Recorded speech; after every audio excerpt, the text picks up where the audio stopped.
Alors chacun de nous, ou chacun voit l'universel à ses portes. Moi j'ai une conception personnelle par rapport à la position déjà dégagée par Etienne Balibar. Je commencerai d'abord par le rejoindre lorsqu'il convoque Hegel. Effectivement, lorsque nous visitons la philosophie hegelienne, ou l'approche hegelienne en tout cas du concept universel, nous trouvons une idée géniale. C'est celle qui consiste à dire que la conscience se réveille. Elle est encore naïve, mais elle trouve que le monde lui échappe dans son infinie diversité. Et le premier effort que fera la conscience, c'est de se faire entendement. Et pour Hegel, donc, toute conscience est portement plus ce qu'elle ne croit être.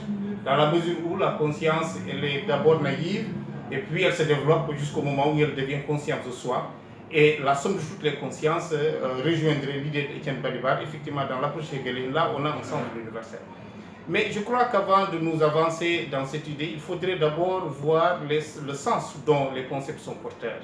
Lorsque nous disons chacun voit l'universel à sa porte, ça signifie que véritablement l'universel s'offre à nous, mais à partir du moment où l'universel s'offre à nous, il nous appartient de l'interpréter. Donc le problème, ce n'est pas que l'universel vienne à nos portes, le problème c'est de savoir ce que nous devons en faire. Qu'est-ce que nous devons en faire? Et là, nous dépassons carrément le concept d'humanisme lorsque nous contribuons à l'édification de l'universel. Nous sommes carrément dans ce que nous appelons l'humanitude, un concept d'Albert Jacquard. Et de ce point de vue-là, il y a une approche philosophique que nous pouvons en trouver ou en avoir, c'est celle de savoir comment on peut fusionner particulier et général. Parce que lorsque nous disons chacun, cela relève du particulier, mais lorsque nous parlons d'universel, cela relève du général.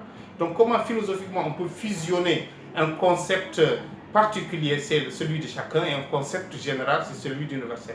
Donc cela consiste à prouver qu'en matière de philosophie, l'individu est porteur de sens. Sartre d'ailleurs disait quelque part que chacun de nous porte sur ses épaules la responsabilité de toute l'humanité sans que rien ni personne ne puisse nous alléger de cette lourde charge. On est carrément ce que nous faisons. Donc nous portons les mêmes conditions en nous.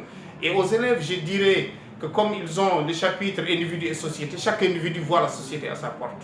Aux enseignants, je dirais également la même chose, que nous avons un public cosmopolite auquel nous destinons, n'est-ce pas, la matière éducationnelle. De ce point de vue-là, dans une situation de classe ou d'apprentissage, chacun de nous voit en face de lui et devant lui l'universel. Et donc, lorsque chacun nous voit l'universel à ses portes, ça signifie qu'il appartient à chacun d'interpréter le sens de l'universel. Et cette interprétation devient justement pour le philosophe quelque chose de très porteur de sens, et pour éviter évidemment de tomber dans le travers dans lequel nos sociétés humaines sont en train aujourd'hui, n'est-ce pas, de nager, c'est le fondamentalisme, c'est la violence.